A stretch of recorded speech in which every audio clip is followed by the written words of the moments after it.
আজ তোমাদের কাছে উচ্চ মাধ্যমিক থার্ড সেমিস্টারের স্বামী বিবেকানন্দের বাংলা ভাষা প্রবন্ধটি নিয়ে আলোচনা করব। প্রথমেই স্বামী বিবেকানন্দ সম্পর্কে একটু জানিয়ে রাখা দরকার।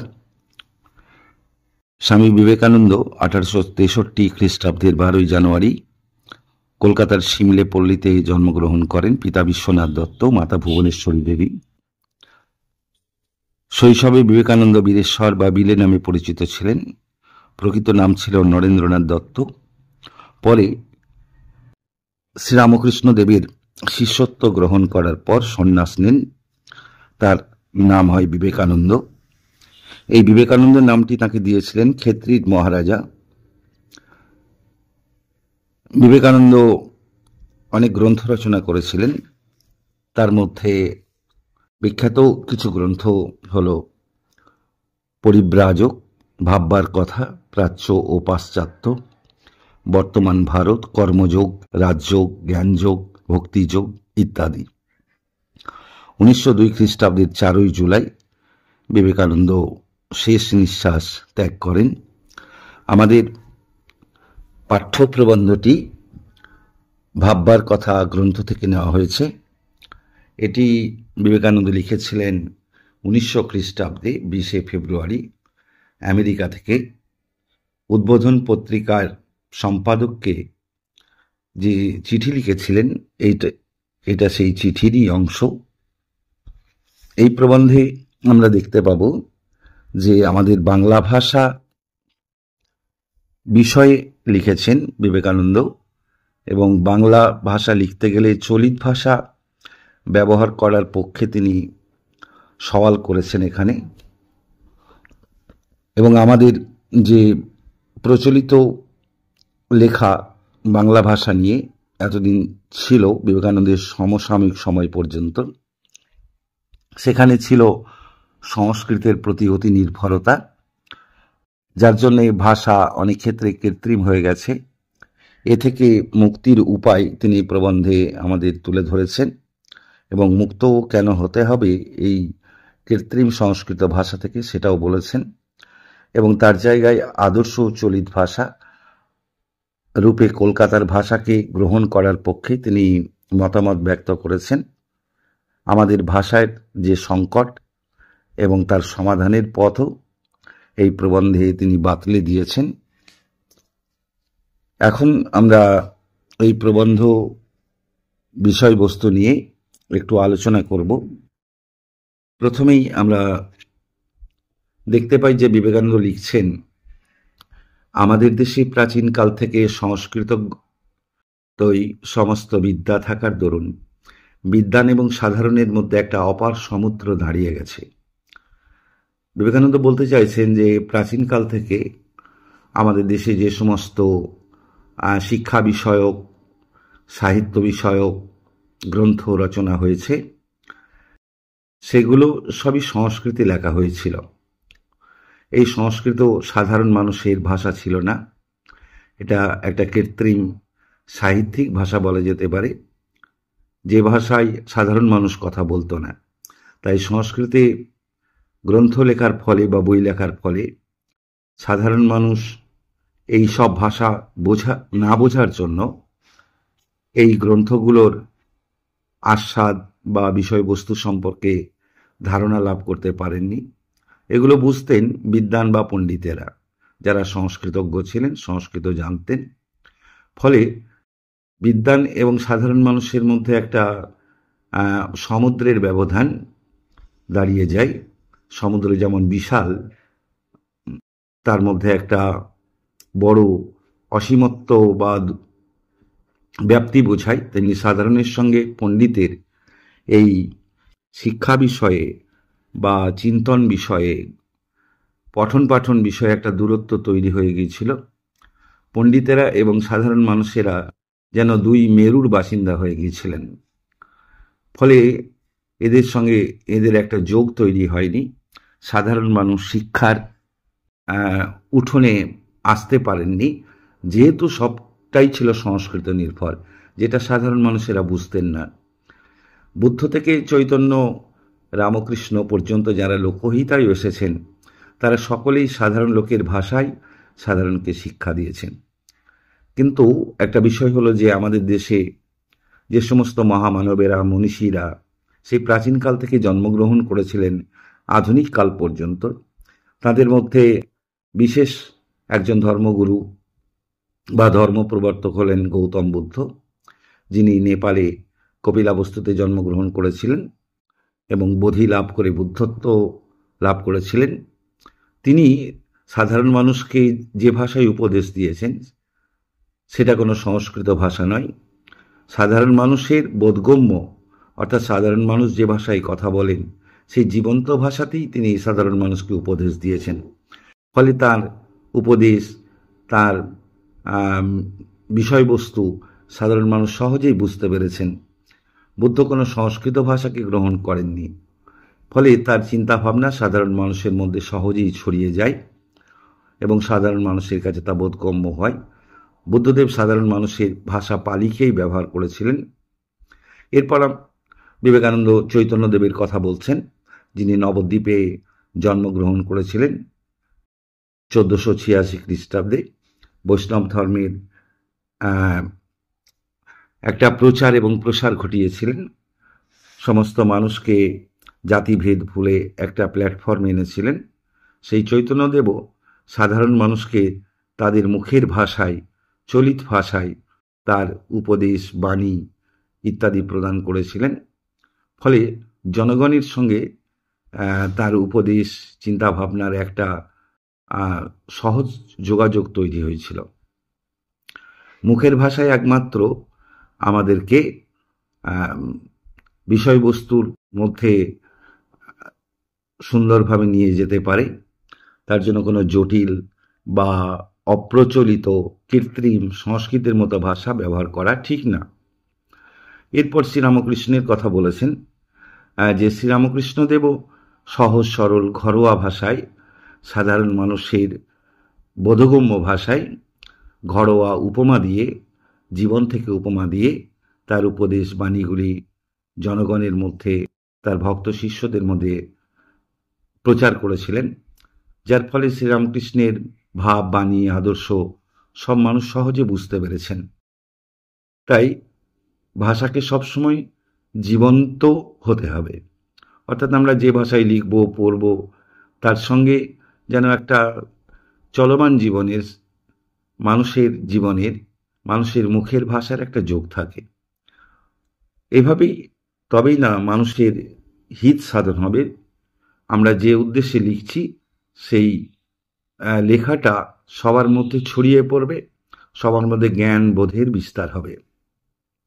এরা তাই সবাই সাধারণ মানুষকে তাদের নিজস্ব ভাষায় শিক্ষা দিয়েছেন।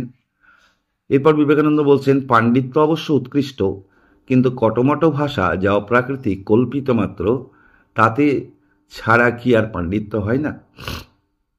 বলছেন যে পাণ্ডিত্য খুব ভালো জিনিস, পাণ্ডিত্য খারাপ জিনিস কিছু নয়, কিন্তু সেই পাণ্ডিত্য দেখাতে গিয়ে যদি আমরা কটমট ভাষা, অর্থাৎ কঠিন ভাষা ব্যবহার করি, সেই কঠিন ভাষা সাধারণ মানুষ বুঝতে পারবেন না। পাণ্ডিত্য ফলানো যাবে, কিন্তু সাধারণ মানুষের তা বোধগম্য হবে না। আর সাধারণ মানুষের মধ্যে যদি আমাদের এই বইয়ের বা চিন্তাভাবনাগুলো না ছড়ায়, তাহলে তো আমাদের শিক্ষার উদ্দেশ্য বা ধ্যান ধারণাগুলো ছড়াবেই না, কোনো উদ্দেশ্যই সফল হবে না। তাই কটমট বা কঠিন ভাষা প্রয়োগ না করে, পাণ্ডিত্য না দেখিয়ে আমাদের সহজ সরল সেই ভাষা ব্যবহার করতে হবে। সেই ভাষাটা যেন অপ্রাকৃতিক না হয়, অর্থাৎ প্রাকৃতিক আর অপ্রাকৃতিক দুটি কথা আছে। অপ্রাকৃতিক মানে যেটা একটা প্রাকৃতিক নয়, সাধারণ জীবনযাত্রার সঙ্গে যুক্ত নয়, স্বাভাবিক নয়, যেটা কৃত্রিম, সেটাকে এখানে অপ্রাকৃতিক বলছেন। যেমন কৃত্রিম সংস্কৃত ভাষাকে আমরা অপ্রাকৃতিক বলতে পারি, কিংবা যদি কোনো আমরা কল্পিত ভাষা ব্যবহার করি বা বিষয়বস্তু ব্যবহার করি, এরকম করে আমরা কল্পিত চিন্তা ভাবনা দিয়েও যেন আমাদের ভাষাকে জটিল না করে তুলি, যা সাধারণ মানুষ বুঝতে পারবে না। আর এইগুলো যদি আমরা করি তাহলে কী হবে, আমাদের পাণ্ডিত্য দেখানো হবে, কিন্তু তা সাধারণ মানুষের কাছে পৌঁছাবে না। তাহলে আমাদের শিক্ষার উদ্দেশ্যটাই ব্যর্থ হয়ে যাবে। বিবেকানন্দ সওয়াল করছেন চলিত ভাষার পক্ষে, যে চলিত ভাষায় কি শিল্প নৈপুণ্য হয় না? আমাদের এক সময় অনেকেরই ধারণা ছিল, শিক্ষিত মানুষদের, পণ্ডিত মানুষদের, যে সংস্কৃত ভাষা এই ধরনের অভিজাত ভাষা ব্যবহার না করলে পাণ্ডিত্য প্রকাশ করা যায় না, সেই ভাষা শিল্প সুন্দর হয় না। কিন্তু বিবেকানন্দ বলছেন চলিত ভাষাতেও শিল্প সৌন্দর্য সম্পন্ন মাধুর্যমণ্ডিত বিষয়বস্তু প্রকাশ করা যায়, তা সহজেই মানুষের কাছে পৌঁছে দেওয়া যায়। আমাদের এই চলিত ভাষারও সৌন্দর্য আছে, এবং এটা হচ্ছে তার প্রাকৃতিক সৌন্দর্য, ন্যাচারাল বিউটি, যেটাকে আমরা বলি, হ্যাঁ, যেটা থেকে সাজগোজ করতে হয় না, যেটা স্বাভাবিকভাবেই আমাদের জীবনযাত্রায় আছে, সেই সৌন্দর্যটুকু ন্যাচারাল বিউটি যেটাকে আমরা বলি আর কি। যদি খুব উৎকট সাজগোজ করি আমরা, তা যেমন কৃত্রিম মনে হয়, তার চেয়ে স্বাভাবিক সুন্দর আমাদের যে প্রকৃতির দেওয়া সৌন্দর্য, সেটা আরও বেশি সুন্দর হয় আমাদের কাছে। স্বাভাবিক ভাষা ছেড়ে একটা অস্বাভাবিক ভাষা তৈরি করে কী হবে? তাই আমাদের উচিত যে স্বাভাবিক ভাষাতেই সব কিছু প্রকাশ করা, যে ভাষাটা স্বাভাবিকভাবেই আমাদের জীবনে জড়িয়ে আছে, যে ভাষায় আমরা কথা বলি, যে ভাষায় আমরা চিন্তা করি, যে ভাষায় মনের ভাব প্রকাশ করি, যেটা স্বতঃস্ফূর্তভাবে আমাদের মন থেকে উঠে আসে, এবং সেটা অবশ্যই আমাদের মাতৃভাষা। সুতরাং সেই মাতৃভাষা, সেই স্বাভাবিক ভাষাতেই আমাদের বিষয়বস্তুকে লেখালেখি করতে হবে বা প্রকাশ করতে হবে। অস্বাভাবিক ভাষা তৈরি করলে তাতে কি হবে? বিষয়বস্তু আমাদের কাছে একটা উৎকট কিম্ভূত কিমাকার হয়ে যাবে, সাধারণ মানুষের বোধগম্য হবে না, তা বড় জটিল হয়ে যাবে। আমরা যদি বৈষ্ণব কবি চণ্ডীদাসের কথা ভাবি আর কি, তাহলে দেখব যে তার ভাষা অত্যন্ত সহজ সরল ঘরোয়া ভাষা। তার রাধা যেন একবারে আমাদের গ্রাম বাংলার মেয়ে। সেই রাধার যে উক্তিগুলো এত সহজ সরল যে সবাই আমরা বুঝতে পারি, অথচ তার মধ্যে একটা গভীরতা আছে, তার ভাষার মধ্যে একটা সৌন্দর্য আছে, স্বাভাবিকতা আছে, যা আমাদের অন্তরকে স্পর্শ করে যায়, মনের মধ্যে একটা মাধুর্য রস সৃষ্টি করে, আলোড়ন তোলে। এবং তাই সেই ভাষাকে আমরা আমাদের ঘরের ভাষারূপে, আপন ভাষারূপে মনে গ্রহণ করে, তার কবিতার সঙ্গে বা তার বৈষ্ণব পদের সঙ্গে আমরা নিজেদেরকে মিশিয়ে দিতে পারি। তা বিবেকানন্দ এইরকমই সহজ সরল স্বাভাবিক প্রাঞ্জল ভাষার কথা বলেছেন। এটাকে বলা যেতে পারে প্রসাদ গুণ সম্পন্ন ভাষা, ভারতচন্দ্রের ভাষায়। অর্থাৎ যে ভাষা আমাদের মনে একটা স্বাভাবিক প্রাঞ্জলতা নিয়ে আসবে, বোধগম্য হয়ে উঠবে, এবং যার মধ্যে একটা রস বা আনন্দকে, তৃপ্তিকে আমরা খুঁজে পাব। তাই কৃত্রিম ভাষা তৈরি করে কোনো লাভ নেই। সংস্কৃত ভাষাকে যদি আমরা অনুসরণ করে সেইভাবে সাধু ভাষায় কোনো কিছু রচনা করি, তাহলে সেটা কিন্তু কৃত্রিম হয়ে যাবে।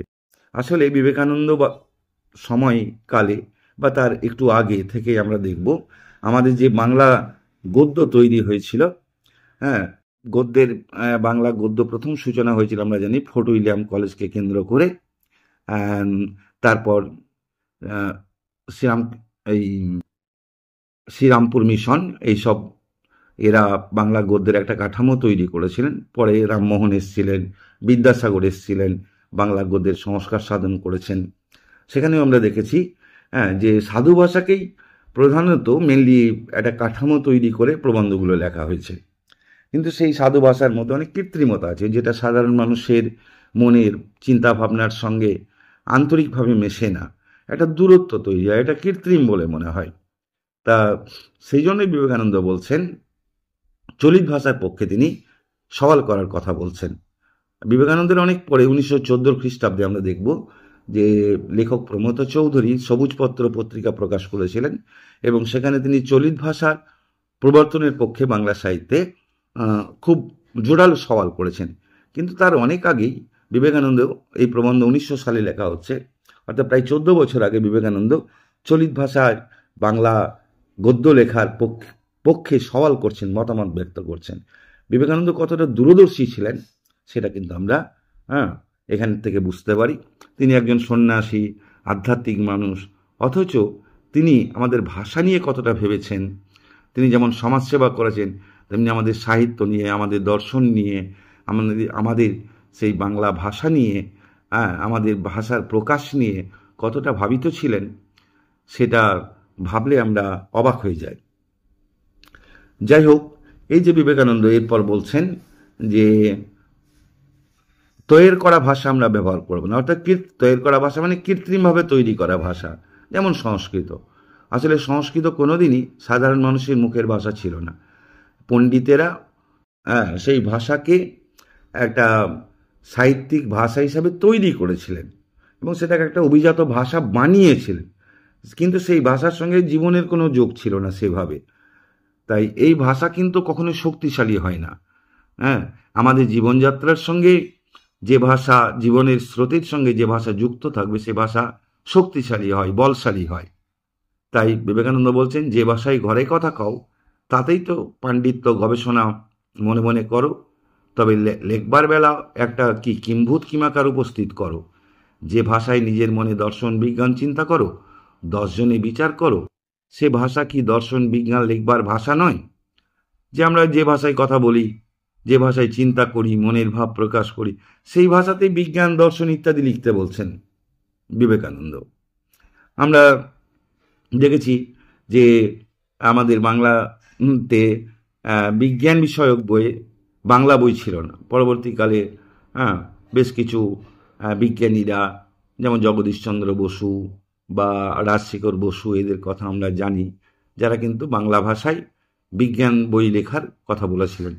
এই ভাষায় লিখলে কি হবে, মাতৃভাষায় লিখলে বিষয়টা বেশি সুন্দরভাবে আমাদের কাছে বোধগম্য হয়ে উঠবে ইংরেজির চেয়ে। এবং মাতৃভাষায় আমরা যতটা স্বতঃস্ফূর্তভাবে যে কোনো জিনিসকে আত্মস্থ করতে পারি বা বুঝতে পারি, উপলব্ধি করতে পারি, সেটা অন্য ভাষার পক্ষে সম্ভব নয়। তাই এক্ষেত্রেও বিবেকানন্দ সেই কথাই বলছেন যে বিজ্ঞান, দর্শন প্রভৃতি যে নানা রকম বিষয়বস্তু আছে সেগুলোকে মাতৃভাষায়, বিশেষ করে আমাদের চলিত ভাষায় সেগুলোকে লিখতে হবে, পড়তে হবে, অনুভব করতে হবে, উপলব্ধি করতে হবে। তাহলে, এবং এটা সম্ভব, কৃত্রিমভাবে ওই সাধু ভাষাকে গ্রহণ করার কোনো আমাদের দরকার নেই। সাধু ভাষাকে ছেড়ে দিয়ে আমাদের চলিত ভাষার শক্তিশালী যে স্রোত, সেটাকে গ্রহণ করতে হবে আমাদের জীবনে। যদি না হয় তো নিজের মনে 5 জনে ও সকল তত্ত্ব বিচার করে করো। স্বাভাবিক যে ভাষায় মনের ভাব আমরা প্রকাশ করি, যে ভাষায় ক্রোধ দুঃখ আলাদা জানাই, তার চেয়ে উপযুক্ত ভাষা হতেই পারে না। অর্থাৎ আমাদের জীবনের ভাষা, দৈনন্দিন ভাবনার ভাষা, ঘরের ভাষা, আমাদের পথেঘাটের ভাষা, এসব কিছুর মধ্যে একটা প্রাণ আছে, একটা প্রাঞ্জলতা আছে, স্বতঃস্ফূর্ত বিষয় আছে, প্রকাশভঙ্গি আছে।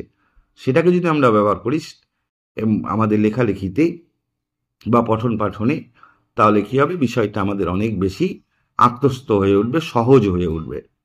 ও ভাষার যেমন জোর, যেমন অল্পের মধ্যে অনেক, যেমন যেদিকে ফেরাও সেদিকে ফেরে, তেমন কোনো ভাষা কোনো কালে হবে না। এই যে আমাদের চলিত ভাষা, এই ভাষার একটা জোর আছে, শক্তি আছে। অল্প কথায় আমরা অনেক ভাবকে, অনেক ভাবনাকে এর মধ্য দিয়ে প্রকাশ করতে পারি। যেমন আমরা আমাদের একটা বাংলা লেখাকে যদি অন্য কোনো ভাষায় অনুবাদ করি, দেখা যাবে যে সেখানে ভাষার শব্দ সংখ্যা অনেক বেড়ে যাচ্ছে, অনেক ঘুরিয়ে ঘুরিয়ে বলতে হচ্ছে। কিন্তু আমাদের মাতৃভাষাতে যদি আমরা কোনো একটা বিষয়কে লিখি, তার যে সৌন্দর্য, মাধুর্য আমাদের এই জীবন থেকে নেওয়া ভাষায় যেভাবে ফুটে উঠবে, অল্প কথায় বেশি ভাবকে আমরা ব্যক্ত করতে পারবো, সেটা কিন্তু অন্য কোনো ভাষায় সেটা পারবো না। তাই বিবেকানন্দ বলছেন যে আমাদেরকে অল্পের মধ্যে যদি বেশি ভাব চিন্তাকে ব্যক্ত করতে হয়, তাহলে আমাদের মাতৃভাষা এবং সেই মাতৃভাষার চলিত রূপটাকেই ব্যবহার করতে হবে। চলিত রূপটা তো আমাদের জীবন থেকে নেওয়া, আমাদের জীবনের দৈনন্দিন জীবনের ভাষা।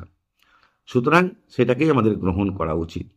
এবং সেই ভাষাটা কেমন হবে, ইস্পাতের মতো শানিত, ধারালো ভাষা হবে। সহজেই আমাদের মনে দাগ কেটে যেতে পারবে। ইস্পাতের তৈরি অস্ত্র যেমন ধারালো হয়, মরচেবিহীন হয়, এবং তা যেমন কোনো জিনিসকে সহজে কেটে ফেলতে পারে, তেমনি আমাদের এই চলিত ভাষাও আমাদের মনে চিন্তা ভাবনাগুলোকে সহজেই জাগিয়ে দিতে পারবে, আমাদের মনকে তীক্ষ্ণ করে তুলতে পারবে, মনের উপরে দাগ কাটতে পারবে সহজেই। এবং এই ভাষাকে আমরা আমাদের দৈনন্দিন জীবনের ভাষা তো, তাই দুমড়ে মুচড়ে যেভাবে যেমন খুশি মতো আমরা তাকে ব্যবহার করতে পারবো। আমাদের ইচ্ছা অনুযায়ী সেই ভাষাকে ব্যবহার করে সেই চিন্তা ভাবনাগুলোকে সহজেই প্রকাশ করতে পারবো, যেটা অন্য কোনো ভাষায় বা কৃত্রিম ভাষায় সম্ভব হবে না। আবার যে কে সেই এক চোটে পাথর কেটে দেয় দাঁত পড়ে না। আমাদের ভাষা সংস্কৃত গদাই লস্করি চাল, এই যে আমাদের চলিত ভাষা, তা পাথর কেটে দিতে পারে। অর্থাৎ কোনো কঠিন বস্তুকে সহজ করে আমাদের সামনে তুলে ধরতে পারে, তাতে আমাদের দাঁত পড়ে না।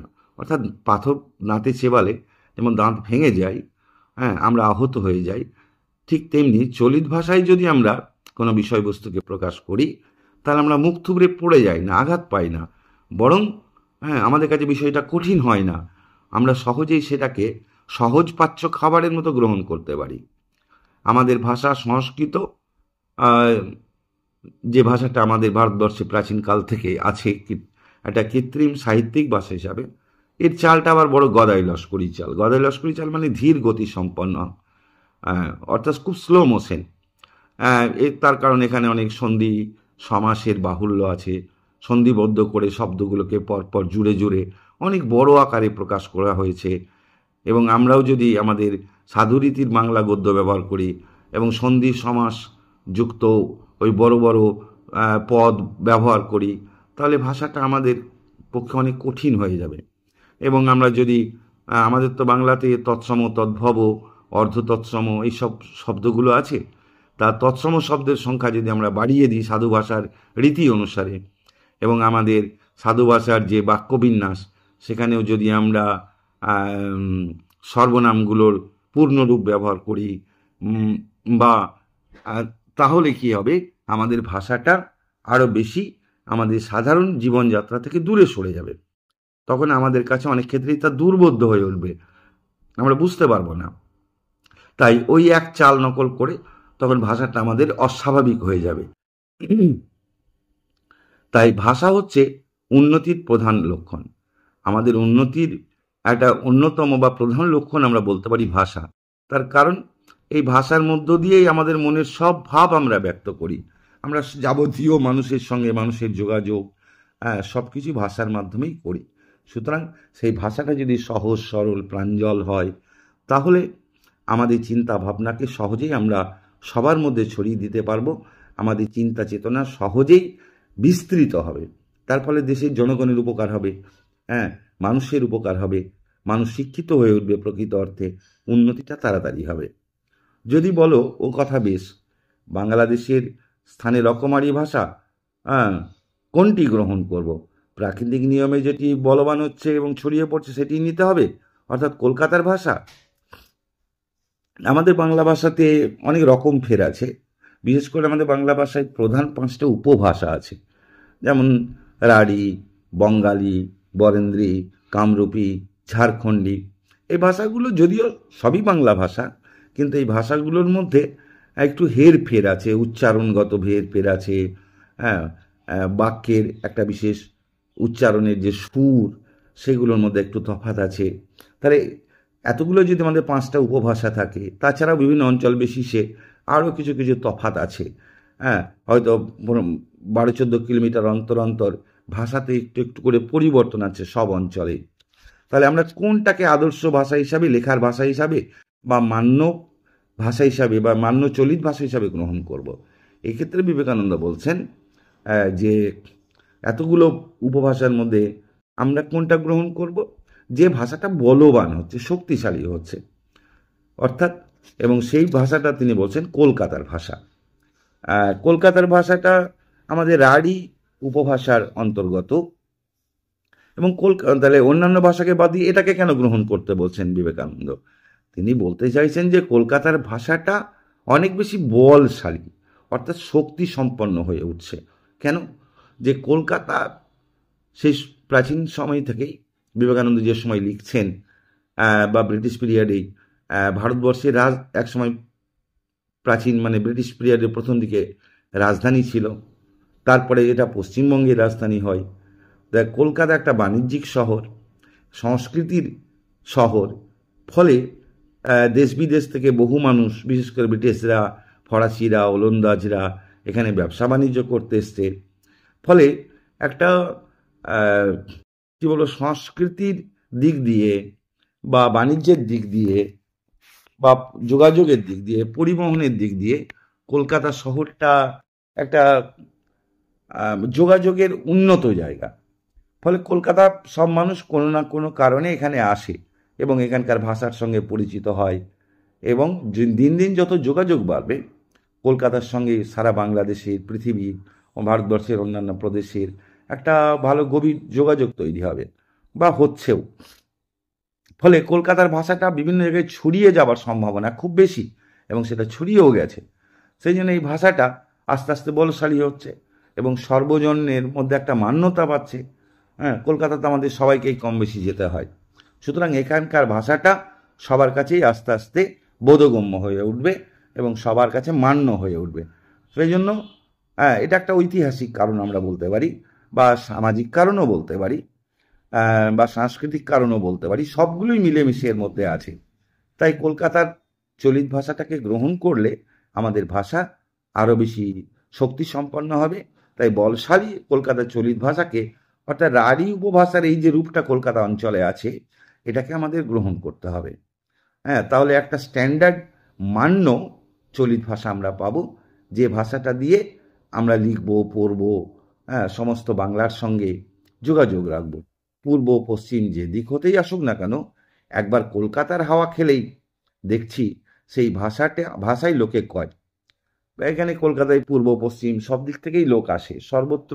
এখানে তো বললাম আগেই যে সংস্কৃতির পীঠস্থান, বাণিজ্যের পীঠস্থান, হ্যাঁ, রাজনৈতিক পীঠস্থান, সব দিক দিয়েই কলকাতার একটা প্রসার আছে, ব্যাপ্তি আছে।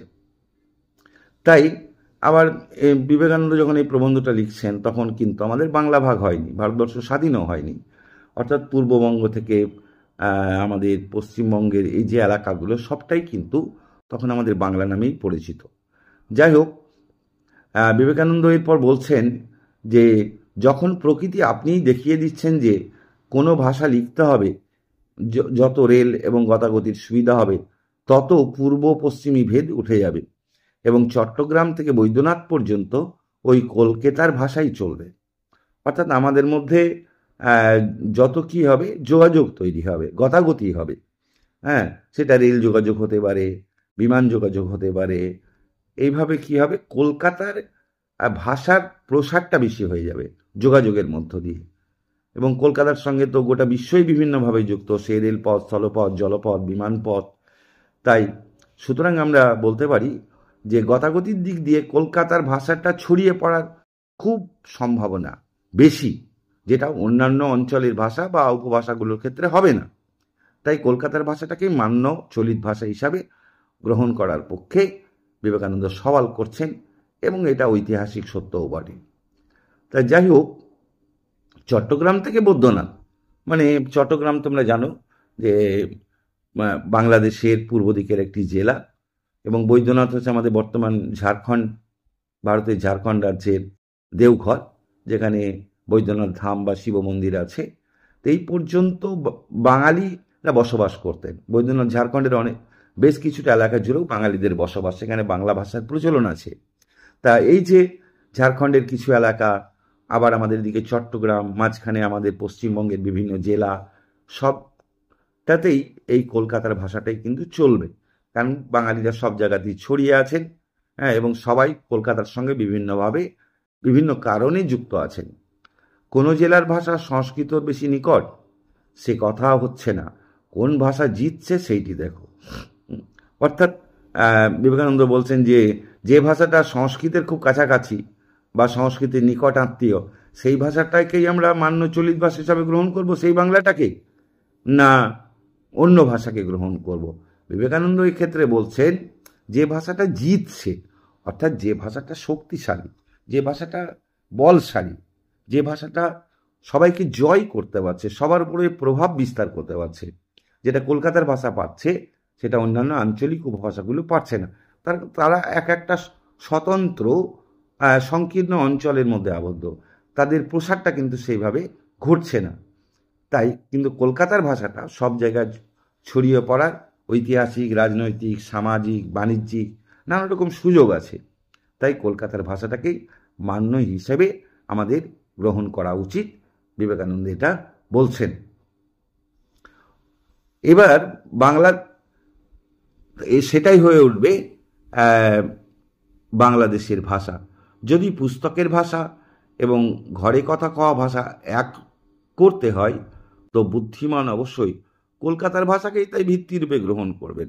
হ্যাঁ, বইয়ের ভাষা আবার ঘরের কথা কওয়ার যে ভাষা, এই দুটোকে যদি আমরা এক করতে চাই, তাহলে আমাদের কিন্তু কলকাতার ভাষাটাকেই ভিত্তিরূপে গ্রহণ করতে হবে। সেটার কারণগুলো আমরা এতক্ষণ আলোচনা করলাম। বলছেন এথায় গ্রাম্য ইচ্ছাটিকেও জলে ভাসান দিতে হবে। আমরা যদি ভাবি আমার গ্রামের ভাষা, আমার এলাকার ভাষাটাকেই আমি মান্য চলিত ভাষা হিসাবে গ্রহণ করবো, তাহলে তো আমাদের তো 5টা উপভাষা বা তার আরও আঞ্চলিক নানা রকম পার্থক্য আছে, রূপ আছে। তাহলে সবাই যদি দাবি করে আমার ভাষাটাই মান্য চলিত ভাষা হবে, তাহলে কিন্তু সমস্যা আরও বড় ঘোলাটে হয়ে যাবে। তাহলে আমরা একটা মান্য চলিত ভাষাই পাবো না, নিজেদের মধ্যে দলাদলি হবে, কোন্দল হবে। হ্যাঁ, ফলে আমাদের একটা মান্য চলিত ভাষায় গ্রন্থ লেখা বলি, পঠন পাঠন বলি, লেখালেখি বলি, সেটা সম্ভব হবে না। তাই সর্বজন মান্য একটা ভাষাকে আমাদের কিন্তু চলিত ভাষাকে গ্রহণ করতে হবে। সেক্ষেত্রে আমাদের কলকাতার ভাষাটাকেই গ্রহণ করাই উপযুক্ত। সমস্ত দেশের তাতে কল্যাণ হবে এবং তাই আমাদেরকে গ্রাম্য দলাদলি, বিভেদ, আঞ্চলিকতা এগুলো ভুলে যেতে হবে।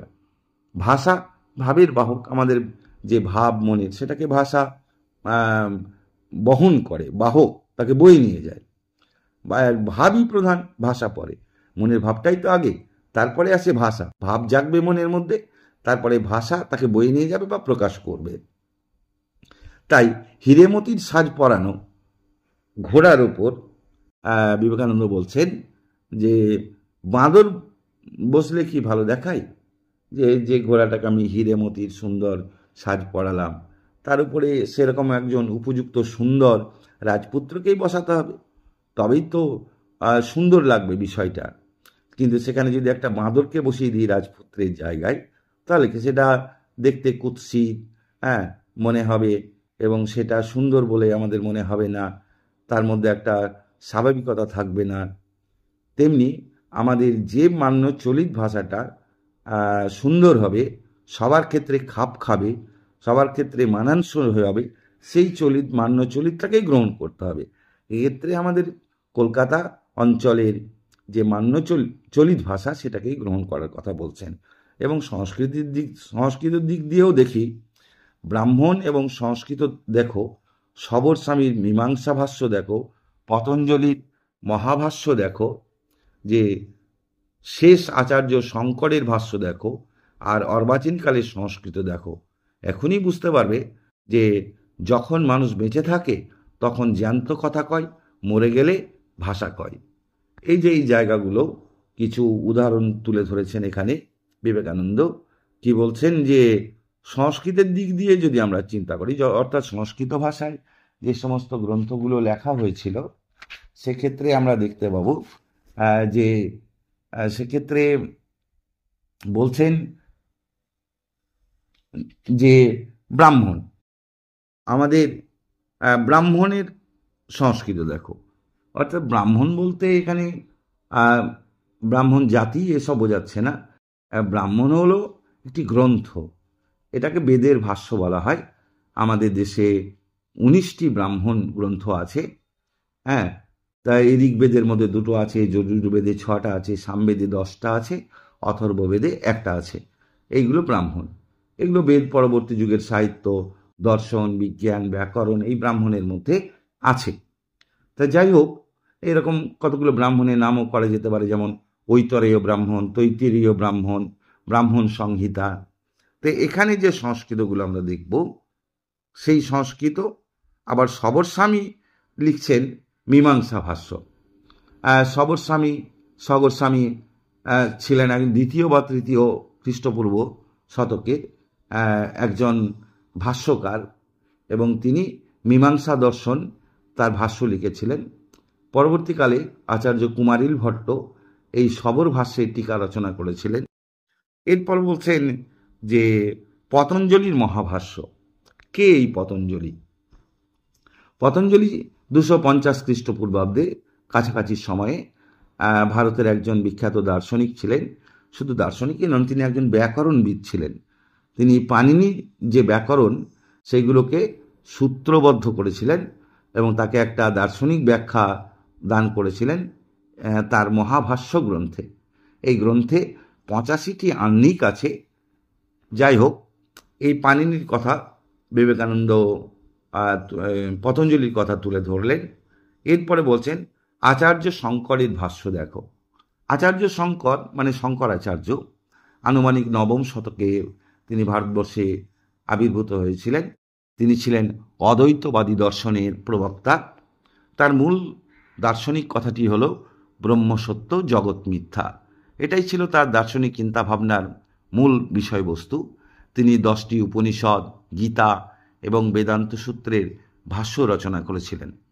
তা এই যে আমরা দেখলাম যে শঙ্করের এই যে ভাষা বা ভাষ্য,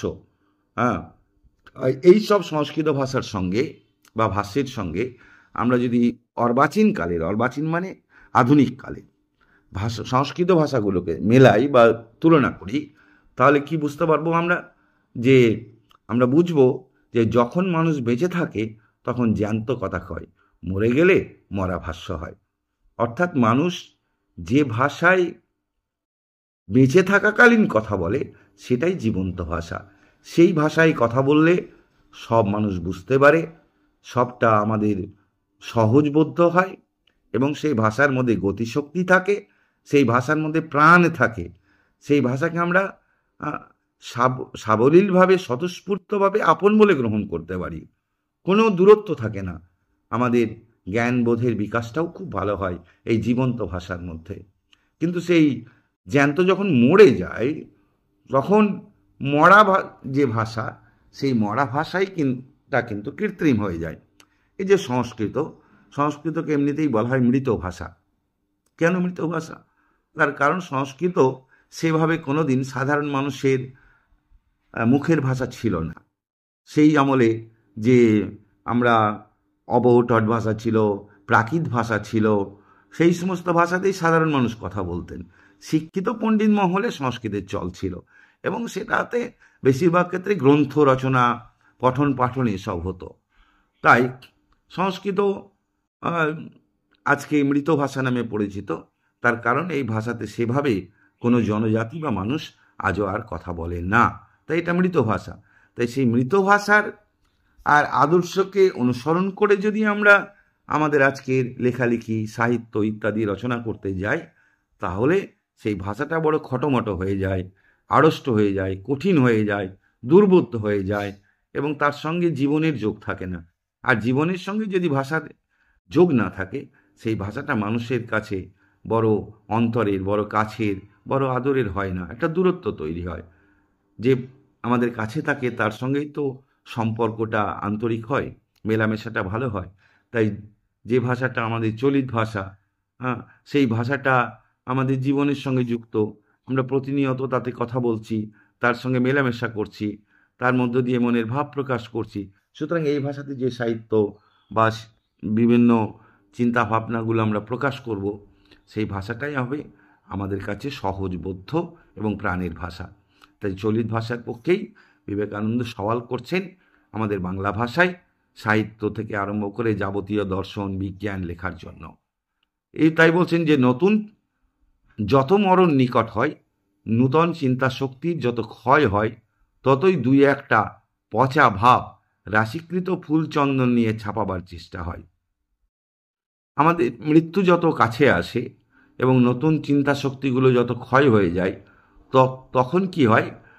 দু একটা পচা ভাব রাশিকৃত ফুল চন্দন নিয়ে ছাপাবার চেষ্টা হয়। বাপরে, সে কি ধূম!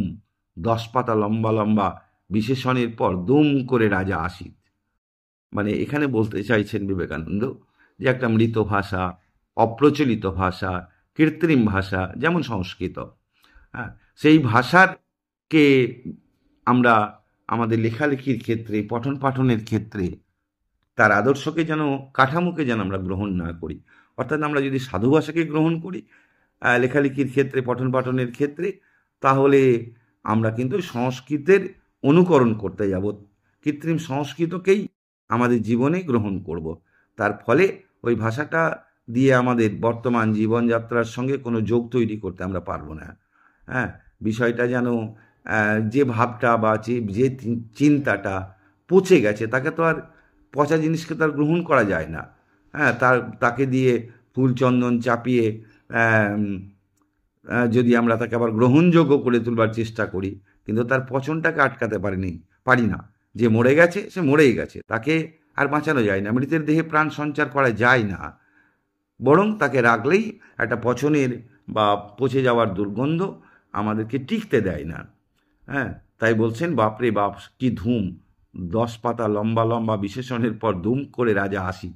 রাজা আসিত কথাটির অর্থ হলো রাজা ছিলেন আর কি। অর্থাৎ আমরা 10 পাতা লম্বা লম্বা বিশেষণ, সংস্কৃতে আমরা দেখি সন্ধি সমাস বহুল বাক্য তৈরি করা হয়। হ্যাঁ, আমরাও যদি বাংলাতে সংস্কৃতের আদর্শ কাঠামো মেনে বড় বড় বাক্য তৈরি করি, সেখানে যদি সন্ধি সমাসের বাহুল্য সৃষ্টি করি, তাহলে সেই ভাষাটা কিন্তু ওই রাজার মতো রাজকীয় অভিজাত হয়ে উঠবে, কিন্তু তার মধ্যে প্রাণের কোনো স্পর্শ থাকবে না। তা আমাদের কাছে সহজ প্রাঞ্জল হয়ে উঠবে না, তার অর্থভেদই আমরা করতে পারবো না, আরও জটিল হয়ে যাবে বিষয়টা, জীবনের সঙ্গে তার কিন্তু যোগ থাকবে না। ওই যে একজন রাজা আসিত, রাজা ছিলেন, এককালে একজন রাজা ছিলেন, তেমনি এই ভাষাটাও একসময় ছিল, কিন্তু আজকে সে নেই। আজকে তার সেই মৃতদেহটাকে, মরা দেহটাকে কেন টেনে আনবো আমরা আমাদের বর্তমান জীবনযাত্রার মধ্যে? বরং যেটা চলমান, যে বেঁচে আছে, তাকে নিয়েই আমরা ঘর করব, তাকে নিয়েই আমরা সংসার করব, তাকে নিয়েই আমরা বাঁচব, এবং সেটাকে আমাদের চলিত ভাষা, সেই আমাদেরকে কি করবে, শক্তিতে ভরপুর করে তুলবে, আমাদের মনের ভাব চিন্তাকে সহজেই প্রকাশ করে এই ভাবকে সবার মধ্যে সহজে ছড়িয়ে দিতে পারবে। তাই বলছেন, আহা কি প্যাঁচ ওয়া বিশেষণ, কি বাহাদুর সমাজ, কি শ্লেষ, সব মরার লক্ষণ। ওই যে সংস্কৃত কাঠামোযুক্ত যে ভাষা, সাধু ভাষা, সেখানে বড় বড় প্যাঁচওয়ালা বিশেষণ আছে, বিশেষণের পর বিশেষণ, সব কৃত্রিম। হ্যাঁ, আবার বাহাদুর সমাস, সে অর্থাৎ বাহাদুর সমাস বলতে এখানে বোঝানো হয়েছে যে যে সমাসগুলো একটা কৃত্রিমভাবে তৈরি করা হয়েছে, পাণ্ডিত্যপূর্ণভাবে তৈরি করা হয়েছে, যার অর্থভেদ করা আমাদের পক্ষে খুবই কঠিন হয়ে পড়ে, বিশেষ করে সাধারণ মানুষের পক্ষে, যারা অতটা পাণ্ডিত্য নেই, অতটা বিষয়বস্তুর গভীরতা নেই, তারা এগুলো বুঝতে পারেন না। তাই ওই বাহাদুর সমাসের দরকার নেই, শ্লেষেরও আমাদের দরকার নেই। শ্লেষ মানে এখানে হচ্ছে একটা অলঙ্কার, যেখানে একটা শব্দকে বিভিন্ন অর্থে প্রয়োগ করা হয়, যেগুলো কবিতার ক্ষেত্রে আমাদের বাংলা সাহিত্যে যদি ভারতচন্দ্রকে দেখি, তার অন্নদামঙ্গল কাব্যে প্রচুর শ্লেষ শব্দ অলঙ্কার তিনি ব্যবহার করেছেন। আমরাও যদি আমাদের ভাষাতে এরকম সংস্কৃত শ্লেষ অলঙ্কারগুলোকে ব্যবহার করি, তাহলে ভাষা আরও কঠিন, দুর্বোধ্য হয়ে যাবে। মানুষ মানে তার অর্থভেদ করতে গিয়ে একটা ভাষার জঙ্গলে হারিয়ে যাবে, এবং সে পথ খুঁজে পাবে না বেরোবার, এবং এটা করতে গেলে ভাষাটা মরে যাবে, মরার লক্ষণ তৈরি হবে। যখন দেশটা উচ্ছন্নে যেতে আরম্ভ হলো, তখন এই সব চিন্তা উদয় হলো। কিন্তু এইরকম সংস্কৃত শব্দবহুল, সন্ধি সমাস বহুল বাংলা ভাষা বা সাধুরীতির গদ্য লেখার চলটা কখন হলো? বিবেকানন্দ বলছেন, কখন উদয় হলো এই চিন্তার? যখন দেশটা উচ্ছন্ন যেতে বসলো, অর্থাৎ দেশটা উচ্ছন্ন হয়ে যাচ্ছে, নষ্ট হয়ে যাচ্ছে, মানে সেই সময় থেকে এইরকম সন্ধি সমাস শ্লেষ এইসব মরার লক্ষণগুলোকে আমদানি করা হলো আবার নতুন করে। তার ফলে কি হলো, আমরা আসলকে ছেড়ে নকলের দিকে বেশি ঝুঁকলাম, অর্থাৎ জাঁকজমকটাকে বড় করে তুললাম। আমাদের যে ন্যাচারাল বিউটি বা প্রাকৃতিক সৌন্দর্য বলতে পারি আমরা, সহজাত সৌন্দর্য, সেটা থেকে দূরে গিয়ে অলংকার দিয়ে সাজিয়ে দিলাম। কিন্তু অলংকার দিয়ে বেশি সাজালে তো সেটা অনেক সময় কি হয়ে ওঠে, হাস্যকর হয়ে ওঠে। সেটা আমাদের কাছে একটা স্বাভাবিক বলে মনে হয় না। ওটা শুধু ভাষার নয়, শিল্পেতেও এলো। হ্যাঁ, বাড়িটার না চেভাব না ভঙ্গি থামগুলোকে কোদে কোদে সারা করে দিলে। আমরা একটা হয়তো বাড়ি বানালাম, সেই বাড়িটাকে সুন্দরভাবে বাস করার উপযোগী করে না করে আমরা যদি সেখানে বিভিন্ন রকম কুঁদে মানে খোদাই করে বিভিন্ন থামে কারুকার্য করলাম, কিন্তু বাড়ির যে আসল থাকার জায়গাগুলো, তার যে দরজা জানলা আলো হাওয়া ঢোকার রাস্তাগুলো, সেগুলোকে না ঠিক করে আমরা শুধু কতগুলো স্তম্ভ বা থাম তৈরি করে সেগুলোতে নকশা শিল্প এইসব করতে লাগলাম। কিন্তু তাতে কি হলো, আসল লক্ষ্য থেকেই আমরা দূরে সরে গেলাম। বাড়িটা আমাদের যে নিরাপত্তা সুরক্ষা দিতে পারে, হ্যাঁ, যে আলো হাওয়া স্বাস্থ্যকর পরিবেশ দিতে পারে, হ্যাঁ, সেই জায়গাটাকে আমরা না করে অর্থাৎ আসলকে ছেড়ে নকলকে নিয়ে আমরা মেতে উঠলাম। এই আমাদের ভাষার ক্ষেত্রেও দেখব, আমরা গদ্য লিখতে গিয়ে যদি কৃত্রিম সাধু ভাষাকে আমরা ব্যবহার করতে যাই, ওই আসলকে ছেড়ে নকলকে গ্রহণ করা, সন্ধি সমাস অলঙ্কার দিয়ে কারুকার্য করা, কিন্তু আসলটাকেই তাতে আমরা বাদ দিয়ে দিই। যেমন মেয়েরা গয়না পরে নাক ফুঁড়ে, হ্যাঁ, এমনভাবে গয়নাটা পরলো যে অতিরিক্ত গয়না দিয়ে যদি কোনো মেয়েকে সাজিয়ে দেওয়া হয়, তার সৌন্দর্যটাই কিম্ভূত কিমাকার হয়ে যায়। তখন তাকে বলা হচ্ছে বিবেকানন্দ যে ব্রহ্ম রাক্ষসীর মতো তার সৌন্দর্য বা চেহারা হয়ে যায়। ব্রহ্ম রাক্ষসী হচ্ছে ভূত বা পিশাচ। কোনো একটা প্রচলিত ধারণা আর কি, যে কোনো ব্রাহ্মণ যদি তার যজন যাজন অধ্যয়ন অধ্যাপন এগুলো না করেন, তাহলে তিনি ব্রহ্মধর্ম থেকে বিচ্যুত হন এবং মৃত্যুর পর তিনি ব্রহ্ম রাক্ষসে পরিণত হন। তা এই ব্রহ্ম রাক্ষসীর স্ত্রীলিঙ্গ হচ্ছে ব্রহ্ম রাক্ষসী, অর্থাৎ একটা কিম্ভূত কিমাকার উদ্ভট, হ্যাঁ, কুৎসিত যে রাক্ষসী। আমাদের ভাষাটাও সেই রকম সংস্কৃতের সাধু ভাষার কাঠামোকে যদি গ্রহণ করতে যাই, তাহলে সেটাও একটা ব্রহ্ম রাক্ষসীর মতো কিম্ভূত কিমাকার কুৎসিত রূপ ধারণ করে। তার মধ্যে স্বাভাবিক সৌন্দর্য, প্রাণীর স্পর্শ, প্রাণীর স্পন্দন এইসব থাকে না। সেটা বড়ই কৃত্রিম হয়ে যায়, হ্যাঁ, জাঁকজমকটা বড় হয়ে যায়, কিন্তু আসল সারবস্তু থেকে সেটা দূরে সরে চলে যায়। তাই বিবেকানন্দ বলছেন যে গয়নার লতাপাতা কি বিচিত্র বিচিত্র, কি ধুম গান হচ্ছে, কি কান্না হচ্ছে, কি ঝগড়া হচ্ছে, তার কি ভাব কি উদ্দেশ্য, তা ভরত ঋষিও বুঝতে পারেন না।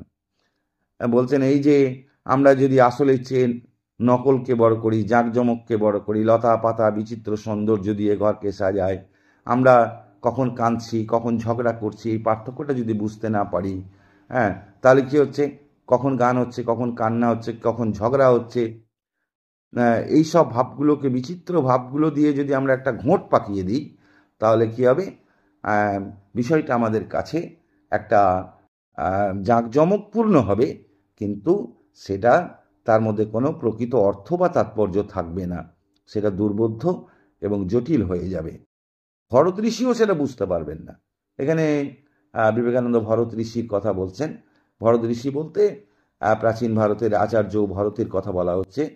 তিনি নাট্যশাস্ত্র রচনা করেছিলেন, প্রাচীন ভারতীয় নাটক লিখেছেন, কাব্যতত্ত্ব লিখেছেন, সঙ্গীত বিষয়ে অনেক তাত্ত্বিক আলোচনা করেছেন, নাটকের প্রকরণ অঙ্গ রস স্থায়ী ভাব ইত্যাদি নিয়ে বই লিখেছেন তিনি। তা ভারতের বিখ্যাত গ্রন্থ হলো সেই নাট্যশাস্ত্র। তিনি এত পণ্ডিত ব্যক্তি, হ্যাঁ, তিনিও কিন্তু এই বিষয়গুলোকে যদি একটা আমরা জাঁকজমকপূর্ণভাবে আড়ম্বরপূর্ণভাবে সাজাই বা আসলে চেয়ে নকলকে বড় করে তুলি, তিনিও বিষয়গুলো পণ্ডিত ব্যক্তি হয়েও বুঝতে পারবেন না, সাধারণ মানুষ তো কোন দূরের কথা। সুতরাং বলছেন বিবেকানন্দ, আবার সে গানের মধ্যে প্যাঁচের কি ধুম, সে কি আঁকা বাঁকা ডামাডোল, ৩৬ নারীর টান তাই রে বাবা বাপ, তার উপর মুসলমান তাদের নকলে দাঁতে দাঁত চেপে নাকের মধ্য দিয়ে আওয়াজে সে গানের আবির্ভাব। এখানে গানের কথা বলছেন, যে গান গাইতে গিয়ে যদি আমরা গানের স্বাভাবিক যে সুর, স্বাভাবিক যে সৌন্দর্য, যে তাল, তার যে লয় ছন্দ, কথার মাধুর্য, শব্দের মাধুর্য, সেইগুলোকে বাদ দিয়ে আমরা যদি কাউকে গান গাইতে গিয়ে নকল করি, কখনো নাকি সুরে গাই, কোনো মুসলমান ওস্তাদের নকল করে গান গায় নিজের স্বাভাবিকতা বাদ দিয়ে, এভাবে নকল করতে গিয়ে কি হবে, হ্যাঁ, আমরা আসলটাকেই নষ্ট করে ফেলব। তখন তার স্বাভাবিক সৌন্দর্যটাই গানকে নষ্ট করে দেবে, অর্থাৎ গানের গাইতে গিয়ে আমরা অগান গাইয়ে ফেলব, অর্থাৎ সেটা তখন গান থাকবে না, সঙ্গীত সাধনা থাকবে না, তখন সেটা একটা কৃত্রিম বিষয় হয়ে যাবে এবং সেটা এলোমেলো জিনিস হয়ে যাবে। যেটা ভাবহীন প্রাণহীন সেই ভাষা, সেই শিল্প, সেই সঙ্গীত কোনো কাজের নয়। তাই কৃত্রিম ভাষা বা চলিত ভাষা কৃত্রিম ভাষা গ্রহণ না করে আমাদের চলিত ভাষার শক্তিশালী রূপটাকেই গ্রহণ করতে হবে। তো সেখানেই আমাদের প্রাণের ভাব, প্রাণের স্পন্দন আমরা পাবো। সেই ভাষার মধ্যে আমরা দৈনন্দিন জীবনকে পাবো, জীবনযাত্রাকে পাবো, প্রাণের স্পর্শ পাবো এবং সেই ভাষার মধ্য দিয়ে আমাদের মনের স্বতঃস্ফূর্ত প্রকাশ করবে। এখন বুঝবে যে জাতীয় জীবনে যেমন বল আসবে, তেমনি তার ভাষা, শিল্প, সঙ্গীত আপনা আপনি ভাবময় প্রাণপূর্ণ হয়ে দাঁড়াবে।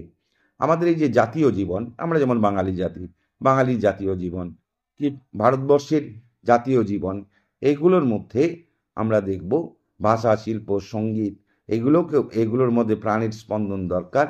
আপনা আপনি এগুলো প্রাণে পরিপূর্ণ হয়ে উঠবে যখন আমাদের মধ্যে শক্তি আসবে, বল আসবে। সেই বল বা শক্তি কি? প্রাণের শক্তি, আত্মার শক্তি, যার সঙ্গে জীবনের যোগ আছে, কৃত্রিমতা নয়। তার মধ্যে সহজ সারল্য আছে, স্পষ্টতা আছে, সহজ বোধ্যতা আছে, যার মধ্যে আমরা আমাদের আত্মাকে খুঁজে পাই এবং সেই আত্মার রূপটা প্রকাশ পায় আমাদের চলিত ভাষার মধ্য দিয়ে। দুটো চলিত কথায় যে ভাবরাশি আসবে, 2000 ছাঁদে বিশেষণেও কিন্তু সেটা আসবে না। চলিত কথায় আমরা যে মনের ভাব প্রকাশ করতে পারবো, 2000 বিশেষণও ছাঁদি বিশেষণ, অর্থাৎ ছেদ বিশেষণ, হ্যাঁ, সেই সব প্রয়োগ করলেও কিন্তু আমরা সেই ভাব রূপকে প্রকাশ করতে পারবো না। হ্যাঁ, তখন দেবতার মূর্তি দেখলেই ভক্তি হবে। হ্যাঁ, গহনা পরা মেয়ে মাত্রই দেবী বলে বোধ হবে, আর বাড়িঘর দোর সব প্রাণ স্পন্দনে ডগমগ করবে। তাই স্বাভাবিক যে ভাষা, স্বাভাবিক যে সৌন্দর্য, তার মধ্য দিয়েই একটা ভক্তি আসবে, শ্রদ্ধা আসবে, প্রাণের স্পন্দন আসবে। যেমন কোনো মেয়েকে স্বাভাবিকভাবে যে গহনা পরানো হয়, তার মধ্যে যে একটা দেবীর মূর্তি আমরা দেখতে পাই, তার প্রতি ভক্তি আসে, শ্রদ্ধা আসে, তার মধ্যে আমরা পবিত্রতাকে দেখতে পাই, তার মধ্যে একটা প্রাণের স্পন্দন খুঁজে পাই। আমাদের ঘরের মানুষ বলে, হ্যাঁ, আমাদের ঘরের মেয়ে বলে, ঠিক তেমনি চলিত ভাষাও আমাদের ঘরের মেয়ে, আমাদের আপনজন, আমাদের আত্মার আত্মীয়। তার কারণ তার সঙ্গে আমাদের প্রতিদিনের যোগ, প্রতি মুহূর্তের যোগ, প্রতিটি মুহূর্তে তাকে আশ্রয় করে আমরা বেঁচে থাকি। সুতরাং চলিত ভাষাকেই আমাদের লেখার, পঠন পাঠনের, জীবনযাত্রার অঙ্গ করে তুলতে হবে এবং এটাকে গ্রহণ করতে পারলেই আমাদের চলিত ভাষা কি হবে? আমাদের মনের ভাবকে সহজ সুন্দরভাবে প্রকাশ করবে এবং আমাদের ভাষা, সাহিত্য, শিল্প, সংস্কৃতি উন্নতির শিখরে উঠবে। দেশ ও জাতি বলশালী হবে, আমাদের শক্তি বাড়বে। বাংলা ভাষা প্রবন্ধে এইভাবে বাংলা ভাষায় চলিত ভাষা প্রবর্তনের পক্ষে সওয়াল করেছেন বিবেকানন্দ এবং এই সওয়াল যথেষ্ট যুক্তিপূর্ণ এবং পরবর্তীকালে আমরা দেখেছি বিবেকানন্দের এই দূরদর্শী ভাবনাই ফলপ্রসূ হয়েছে। আমাদের আজকের বাংলা ভাষা, সাহিত্য, শিল্প, সংস্কৃতি এই চলিত ভাষাকে নিয়েই তার প্রাণের স্পন্দনে স্পন্দিত হচ্ছে এবং এই ভাষার স্রোত আমাদের জীবনযাত্রাকে একটা লক্ষ্যের অভিমুখী করছে, আমাদেরকে বলশালী করে তুলছে। আজ এটুকুই থাকলো। পরবর্তীতে এই বিষয়ে তোমাদের কাছে আবার আলোচনা করব।